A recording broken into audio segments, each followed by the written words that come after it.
No role plays, just real. Chris and Lorenzo share 4 decades of combined experience to help you become a more effective leader. We've never really, as a workforce, spent a lot of time on making sure we're developing good leaders. We'll be able to share stories, experience, mistakes, failures, successes. This is Hacking Your Leadership. Welcome to Hacking Your Leadership. I'm Chris. And I'm Lorenzo. And Lorenzo, on this episode, I want to do a little bit of a follow-up to last Monday's episode where we talked about Gen Z and the workforce and what's important to them and how to lead a multi-generational team of people. We got a lot of feedback from that episode and a lot of good feedback. A lot of people kind of like giving their thoughts on their struggles they've had with this and people saying that you know they liked the episode a lot, but they wanted more. They wanted a more follow-up. And one of our listeners actually sent me a link to an article that I thought was really cool. And it's funny that I hadn't seen the article before we recorded the episode, but I wish I had. And the article is from Forbes in their leadership category. It's called "It's Not Them, It's You: How to Improve the Workplace Generation Gap." And the tagline, the subline is, "We easily forget that there is a cross-generational need that transcends age groups, and that's emotional safety." And we touched on this, in a little bit in last Monday's episode, where we said that, the different goals and wants and desires can be different from generation to generation when it comes to actual tangible things. But if you want to go back to the hub of what drives all of those things, there are commonalities because of who we are as people. We're human beings, and no matter what generation you're a part of, as a human being, there are certain things that you value or that you want. All that's changed really is the ability to hold your employer accountable to delivering them. That has gotten better. Before, you weren't able to. You had to kind of just grin and bear it, and hopefully you had a empathetic leader, though that was less likely 30, 40 years ago. And if you didn't have one, it's like, well, you needed the job, so you just figured out a way to compartmentalize it and move on and then leave work and go home.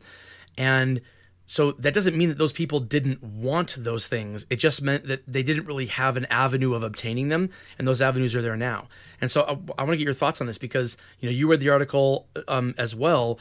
This is it's pretty profound in terms of like what leaders should be doing to kind of be able to speak to a multi-generational workforce in ways that don't make broad generalizations, but that also meet people where they are. It's such an interesting thing right now because I think a little bit to your point, like what was expected before and what was, in some instances, like even allowed in regards to the uniqueness approach or like leaders who really had this like innate skill or competence in the past. I think most people looked at those leaders and they just really attached themselves to them because they were really good at balancing the idea of kind of broad and consistent expectations for everyone, but were able to flex into the uniqueness of the individual and provide levels of support or dialogue or conversation for that person. And then I think that as time has gone on, what we've seen now is this kind of high level of EQ and the ability to be empathetic in the moment, but also like create consistency for everyone else. Like I think so much of that now is now. I would hate to say required for leaders, but if you don't have these skills, I think the jobs and the roles become much harder and more frustrating for both you and the people that you lead. Yeah, the article mentions a quote by Simon Sinek, and we're big fans of Simon Sinek on the show. Simon Sinek says that people lie, hide, and fake because these traditional models that are focused on maintaining control and firing people without a second thought, we maintain these environments through a changing workforce. And so, people move on. We bring the next generation in or the next set of people in and expect them to feel safe and do their jobs well. Well, that only works if they have the safety of you have the same thing every day, you work 9 to 5 and you leave at 5 o'clock on the dot, you compartmentalize your work away from your personal life. That works only when the work that you're doing is not one that occupies a large space in your brain. Like, meaning when there's no way to do your work when you're not at work, because you're, for lack of a better example, you're turning the same nut on the assembly line. You can't do that at home. So you don't think about it when you're at home. But a lot of the jobs that we're doing now are not, assembly line type jobs. They're rooted in thought, and they're rooted in, what contributions can we make in terms of our experience and our subject matter expertise? How can we put thought into solving a problem? It's really hard, if not impossible, to turn that off when you are not at work. And so what that means is that in order to get the best productivity and the best results out of people, you need to meet them where they are when it comes to that emotional safety component, when it comes to being able to allow them to turn it off when they need to, so that they can focus on themselves. Self-care is a big thing. Whatever they need to do in order to make sure that that when they are working, that they're putting their best work into it, is a necessity. The article makes the example of, it's the equivalent of, if a person is on an assembly line all day long, it's giving them a chair to sit in every once in a while, because standing up for 9 hours straight is a tough thing to do. No matter how many chairs you give a person, if their job isn't on their feet anyway, if their job is in terms of what type of thought expertise and thought leadership they're bringing to something and the problems they're solving, if they're expected to have that as part of their job, you can't really take a load off by sitting down. That's something that you have to take a load off by being very intentional on how you fill the hours of your day and the things that you do that allow you to turn that off. And I think a lot of organizations, they don't think about it in that same way, because they don't look at the mental health the same way they look at physical health in a lot of instances. I want to underline your point about that, because I think of, as a leader with people and having conversations and having to problem solve and, and providing levels of different empathy and motivation and accountability and like all of these, elements of both mental and sometimes emotional. I wouldn't say like it's like energy that has to happen. Like sometimes you come home and you just don't want to talk to anybody. Right. You don't want to make any decisions. You don't want to consume any even content or watch any shows that would create, having to think about what's going on or having to solve for what that situation is. Like it's like sensory overload almost. Absolutely. And it's all day. And it's like, again, it's most days. So I think that continuing to understand that, for people and for different generations, and knowing that we've learned things over time, and whether you pull it back to the old books around like filling your bucket, or providing you with things that bring you joy or happiness, because that can be energizing in a positive way. I think those things are not only important to do every once in a while, but I think the expectation is going to be that these things are a part of everyday work. To a degree. And like those are the things that will evolve into workforces where if you have organizations and leaders that are providing these parts or these types of experiences and jobs, that will be a huge differentiator from the rest of the workforce that may not be thinking about it that way. And I know we've talked about like, it's having ping pong tables and vending machines and all that type of stuff. Sure. There's a benefit to that. People enjoy it. It crosses a lot of different generations. But I think now we're going into a space where those things are nice to haves, and what people really want is that level of personalization and engagement and the ability to tap into the things that bring them joy or motivate them a lot more frequently, a lot more consistently. And not just a every once in a while type of thing. Right. Well, those are the icing, not the cake. And if you look at the the growth in Silicon Valley, not recently, but years and years ago, when these type of like job perks first started, you'd have organizations where the expectation of work was actually pretty high. You had people that were just out of college and they were expected to work 50, 60 hours a week. But again, there was a ping pong table and there was, free food and, unlimited granola bars or whatever you want to call it. And people are like, well, I have to work 50 hours a week, but at least I get my ping pong table and my granola bar. And that was fine because that's what everybody had to do. That was considered the differentiator. And now people are saying, wait a minute, those things right there are the extra. And so while, that might be a differentiator from one job to another, the price of admission is the cake itself. And I'd rather work at a job that allows me the flexibility of working how I want, where I want, when I want, with the people that are as passionate about it as I am, doing work that speaks to me on an emotional and purpose-driven level. I'd rather do all that, and you can keep your ping pong table, or if I have many opportunities to do all that work with a lot of organizations, then the extras like what you're talking about, those will come back again as differentiating factors once we're in a space where the norm is jobs that offer these kind of purpose-driven environments to work in. But right now, that's not the norm. That's kind of like, employers are struggling to find that. And there are some that are doing it well. And in those areas where they're doing it well, they don't need the ping pong table and their granola bars. If you provide that kind of core benefit to people, that in itself is enough. And at the end of the day, it probably means they're not at the office long enough in order to play ping pong. Yeah, no, it's a great call. And I think as leaders going forward, like the ability to make sure that you find joy, like the self-reflection to know that you find joy in the people business, and in the ability to to get to know people, to be curious about who they are and what they do, to work with them, to make sure that you're helping them to define the goals that they have, at work, and then most times, personal goals and things they're trying to achieve, and helping them to connect those types of dots, like really making sure that you find joy in that work. I think it's going to be so critical as we go forward. Because I think a lot of times, like, in the past, historically, you become a leader because you were really good at the thing that you did.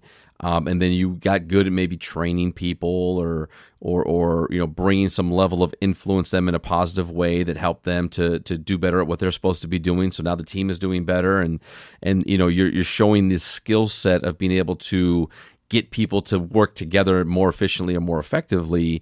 And then I think, in the last couple of years here, a lot of the dialogue has been about, okay, but also how do you make people feel while doing it? And how do you adapt how you lead and what you do to make sure that you're being inclusive? And how are you meeting the unique needs of the individual? Like we've very quickly layered on a lot of these things that leaders, are going to have to be really good at right now and going forward. And I think that there's a lot of leaders that are just trying to catch up, and there's a lot of leaders that are that have found success in maybe spaces, and they're having a hard time finding success now in kind of this new realm of how do we engage and how do we inspire and motivate people. And I mean, like I think it's all of us, all leaders are trying to figure this type of thing out. And based on our conversation last week, that people really were talking about is like that part. A lot of people were saying is like, I need to do more research. I need to learn more about the generations. I need to get better at understanding those generations that may just see the world and the work very different than I do.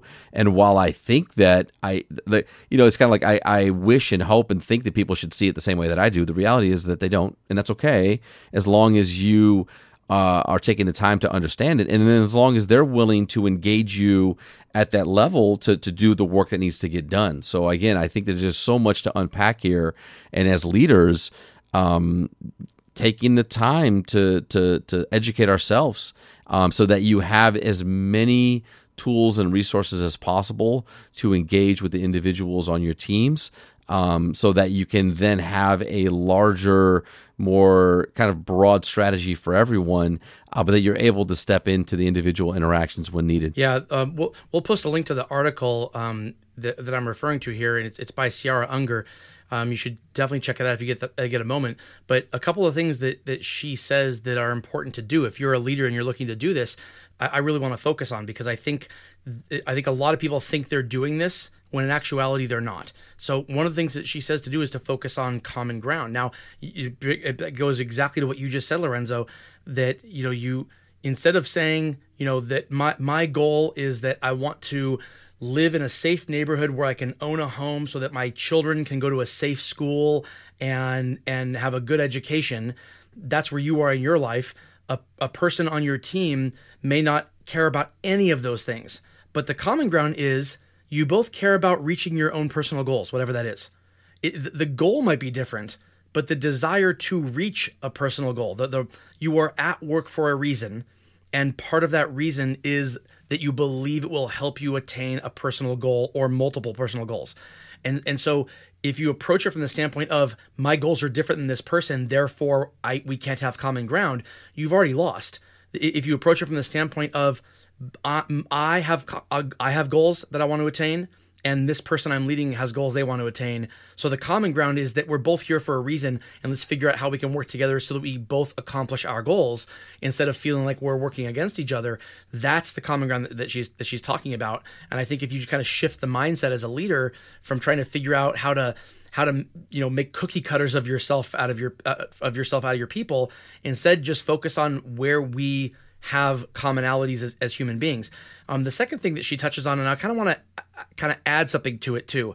She says that it's important to define emotional safety as a team. And so I like that. I like the idea of a team kind of coming up with what it means to have an emotionally safe environment. But I want to add the caveat of their definition can't fly in the face of what your business is there to do. Like you are still there to get a job done, whatever that looks like. And if emotional safety as a team means, we all only work 2 days a week, and that's an extreme example, of course. We work 2 days a week and never at the same time. That's going to be really hard to collaborate if you involve collaboration. If you're in the business that we've been in for a lot of years, if you're in retail leadership, you can't really work from home in a retail environment yet. Maybe that will change, but as of right now, there still has to be some bodies present. And so the definition of emotional safety as a team has to be within the confines of what the job is, but as long as you can agree what the job is, and that has to be defined and agreed upon, then the definition of what that emotional safety is really should be agreed on by the team. Because you deciding as a leader that you have all the answers is, even if they're the right answers, if they were defined by you and not by the team, they won't be met with acceptance. They'll be met with pushback. Absolutely. And with that, it brings us this episode's 1 minute hack. But first, a few words from our sponsors. The 1 minute hack. All right, for this episode's 1 minute hack, here's what I want you to do. I want you to get out a pen and paper, and I want you to write down your goals, short-term and long-term, the ones that you hope to accomplish in the next few months to a year, and the ones that you hope to accomplish over the course of several years. Be very clear about what they look like in detail, not just kind of broad level, but specifically what it looks like and how you can define whether or not you accomplished it, because they have to be definable. And then I want you to sit down with the members of your team, the people who report to you, and I want you to share those goals with them. I want you to make sure that your team knows why you're there. These are the goals you want to accomplish. This is what you hope to leverage this role or this job, this position, this work into. Start there and then ask them to share theirs. Hopefully they'll take time to write it down first, and at a later meeting they can bring that, as opposed to making them kind of come up with it on the fly. Give them that time, give them that space, and ask them for detailed, specific goals. Just sharing your goals with them will absolutely humanize you to them, and asking them for what their goals are will allow them to kind of say, you know what, let me really think about why I'm here. And then you as the leader, it's your responsibility to figure out what within the scope of your job can be done to help them achieve those goals. And it might not be much. It might just be flexibility in scheduling. It might be, the existence of certain benefits or solutions your organization offers that they might be aware of, and you can define it for them and make sure they know where to go. It can run the gamut for that of even who you can introduce them to if they want to move up within the organization. But if you start looking at your goal as a leader is helping them accomplish their goals, it needs to start with making sure that you are both on the same page, that you both have goals to begin with, and you're there to accomplish them. Absolutely. I think it's a great 1 minute hack, and just continuing to share amongst your team what you're focused on and what you're trying to achieve, and then having them share what they're trying to achieve. I think starting there is so helpful in connecting the work that you do every day to achieving those types of goals. Yeah, without that, you're basically just left assuming that the goals of your team are the same as your goals. And if you think about it long enough, you know that's inherently not the case. And so that means that any action you take is going to be in spirit of you accomplishing your goals, which may fly in the face of them accomplishing theirs. As long as you know what is needed for them to accomplish theirs and you to accomplish yours, the steps you're taking, the steps that you're taking as a leader aren't going to be in spirit of one and against the other, because they need to be in spirit of both together in order for both you and your people to feel like you're accomplishing something when you go to work every day. Absolutely. And with that, it brings us to the end of this episode. This is Hacking Your Leadership. I'm Lorenzo. And I'm Chris. And we'll talk to you all next time.